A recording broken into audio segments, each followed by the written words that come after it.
Oke, selamat pagi, siang, maupun sore. Kali ini kita akan membahas tentang loss event database di manajemen risiko. Sebelum itu, kita perlu tahu dulu apa itu LED. Loss event database ini merupakan dokumen yang berisi catatan kerugian yang pernah terjadi baik pada tahun berjalan maupun tahun sebelumnya. Dokumen LED atau laporan LED biasanya digunakan di dunia perbankan yang bermanfaat dalam inventarisir data kerugian yang dialami oleh bank dan potensi kerugian bank serta perencanaan tangkapan risiko terkait dengan pengelolaan risiko operasional. LED dicantumkan dalam Surat Edaran Menteri PUPR Nomor 04 Tahun 2021 sebagai salah satu rujukan dalam proses identifikasi risiko. Namun, Inspektorat Jenderal mewajibkan seluruh unit pemilik risiko atau UPR memiliki base data untuk dijadikan dasar rujukan identifikasi risiko, termasuk LED, yang telah disahkan oleh pejabat yang bersangkutan. Namun kita bisa melihat permasalahan utama juga di sini di dalam SE Menteri PUPR tidak disebutkan bagaimana bentuk dan contoh LED, sehingga user kebingungan. Jadi kita harus bagaimana? Solusi sementara adalah menyusun tabel LED sederhana yang berisikan peristiwa kerugian yang dialami dengan keterangan minimal A. Tanggal peristiwa atau kejadian atau masalah. B. Uraian singkat peristiwa yang terjadi. C. Penyebab. D. Lokasi peristiwa atau kejadian atau masalah. Ini dapat diisi provinsi saja.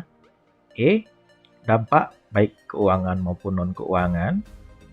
Dengan harapan bahwa dengan membuat tabel sederhana, UPR setidaknya telah memiliki acuan dalam mengidentifikasi risiko. Nah, untuk lebih lanjut, kita bisa melihatnya di form Excel berikut ini. Oke, ini adalah form Excel, sama seperti episode sebelumnya. Kita baca disclaimer dulu. Tabel-tabel dan kolom isian yang ada pada sheet-sheet di file ini tidak sepenuhnya berdasarkan Surat Edaran Menteri PUPR Nomor 04 Tahun 2021 dan merupakan pengembangan pribadi yang bertujuan untuk memudahkan proses analisis dan inventarisasi data untuk keperluan menyusun laporan penerapan manajemen risiko di lingkungan Kementerian PUPR. Apabila file ini bertentangan dengan pemahaman Anda terkait penyusunan laporan penerapan manajemen risiko, jangan melanjutkan ke sheet berikutnya dan silahkan menggunakan metode lainnya. Terima kasih. Jadi untuk episode 1 itu sudah ada data umum dan konteks dan ruang lingkup ya. Ini kita masuk ke LED. Nah, di sini ada contoh tabelnya ya. Ini ada tabel sederhana saja. Namun kita lihat dulu apa yang tertulis di Surat Edaran Menteri PUPR. Yang pertama itu di sini nomor 2, identifikasi risiko berdasarkan sasaran organisasi UPR yang bersangkutan dengan mengidentifikasi kejadian, penyebab dan dampak risiko dengan merujuk antara lain. Nah, di sini ada A, B, C, D, dan E. Kita lihat nomor B. Di sini ada laporan Loss Event Database atau LED, yaitu dokumen yang berisi catatan kejadian kerugian yang pernah terjadi baik pada tahun berjalan maupun tahun sebelumnya. Nah, ini sederhana saja yang saya buat ya. Mulai dari kolom nomor, tanggal, peristiwa atau masalah, penyebab, lokasi. Kalau dampak kita bagi dua, yang untuk memudahkan ya. Ini ada dampak keuangan dan dampak non keuangan.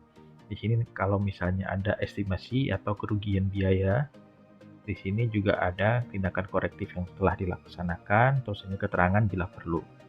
Tapi jangan lupa ini harus disahkan oleh pimpinan yang bersangkutan. Nah, sebagai contoh kita masuk ke sheet berikutnya.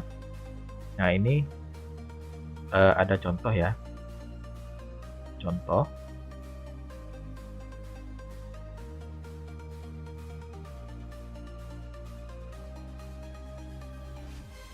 Nah, di sini kita bisa melihat contoh. Ini merupakan rekayasa ya, bukan kejadian sebenarnya. Ini hanya contoh. Nah, begitu kita mengisi pada kolom nomor, ini biasalah diurut 1, 2, 3, 4, 5, dan seterusnya. Terus tanggalnya boleh begini atau ditulis pakai misalnya 15 Desember 2017 bisa 15/12 tahun 2017 atau disebutkan bulannya. Nah, di sini kita ambil contoh peristiwa atau masalah pemutusan kontrak penyedia jasa. Nah, ini disebutkan paketnya misalnya pembangunan jalan bla bla bla bla, pembangunan jalan mana. Penyebabnya adalah gagal memperbaiki kinerja setelah SCM3. Bisa disebutkan juga seperti One Prestasi. Nah, ini lokasinya, ini contoh ya, bukan benar-benar terjadi di Bali tapi contoh.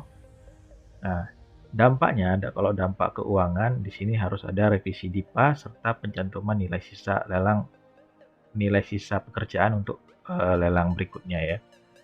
Jadi ini paket ini akan dilelangkan kembali seperti itu. Jadi harus ada dampaknya di sini. Nah, kalau untuk non keuangan berarti deviasi kinerja. Nah, kalau estimasi kerugian bisa diisi 0 kalau misalnya tidak ada. Nah, terus ada tindakan korektif di kolom 9 ini, kolom 9.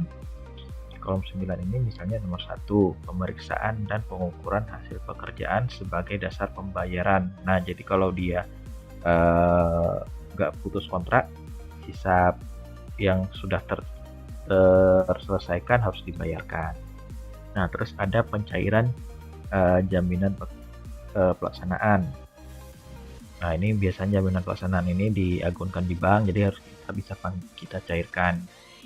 Terus yang ketiga, pengajuan pencantuman sanksi data hitam kepada penyedia jasa. Nah, ini bisa kita tindakan korektifnya. Nah, sama seperti contoh lainnya, ini misalnya kalau yang ada estimasi kerugian ya. Ini ada temuan APIP pada LHA paket bla bla bla bla. Penyebabnya adalah mutu atau kualitas pekerjaan tidak sesuai dengan spesifikasi. Ini lokasi sama, masih contoh ya. Dampak keuangannya adalah stor ke kas negara. Nah, mungkin ada dampak non keuangannya lagi, hukuman disiplin ini bisa diterapkan kepada pejabat yang bersangkutan. Selanjutnya ada estimasi kerugian atau biaya. Nah, ini yang disebutkan dalam LHA ya, walaupun di sini bunyinya estimasi, mungkin bisa disebutkan langsung berapa yang harus disetor ke kas negara. Terus ada tindakan korektifnya. Mungkin kita mengupayakan penyedia jasa untuk pengembalian ke kas negara, keterangannya diisi tidak ada. Nah, sama dengan nomor 3 juga seperti itu. Nah, kita lihat lagi ada di nomor 4. Nah, ini ada keterangan ya. Nah, kalau di nomor 4 ini misalnya peristiwanya adalah pekerjaan melewati tahun anggaran. Nanti disebutkan paketnya apa, terus penyebabnya adalah di sini pekerjaan tidak selesai pada akhir masa kontrak di akhir tahun. Nah, ini biasanya kalau paket-paket long segment ya, yang berakhir di tanggal 31. Tapi kalau di tanggal 17 ini biasanya itu sudah tutup buku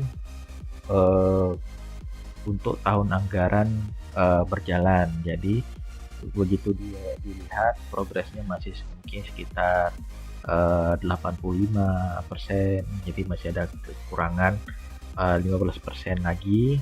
Nah, itu bisa dimasukkan ke dalam pekerjaan melewati tahun anggaran. Tapi kita mempunyai dampak di sini, dampak keuangannya ini berarti kita harus merevisi DIPA untuk tahun berikutnya, di mana kita harus mencantumkan pembayaran sisa pekerjaan yang melewati tahun anggaran ini. Nah, dampak non keuangannya ini adalah tambahan waktu di tahun anggaran berikutnya.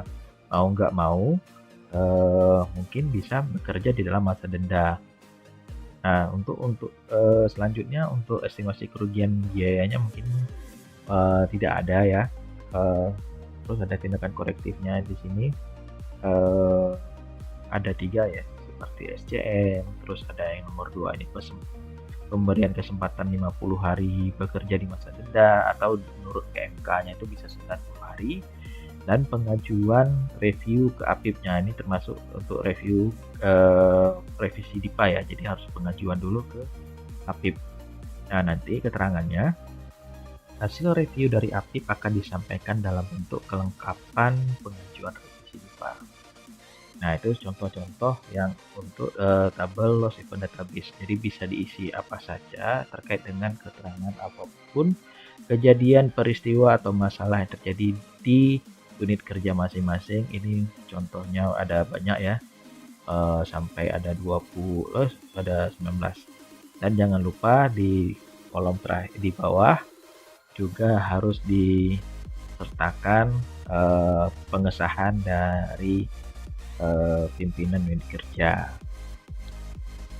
Mungkin demikian untuk penjelasan tabel loss event database. Untuk episode selanjutnya kita akan membahas terkait dengan bagaimana kita menganalisis, ini menggunakan root cause analysis, bagaimana kita mengidentifikasi risiko dan mencari penyebab hakiki di masing-masing pernyataan risiko. Demikian dulu. Bye.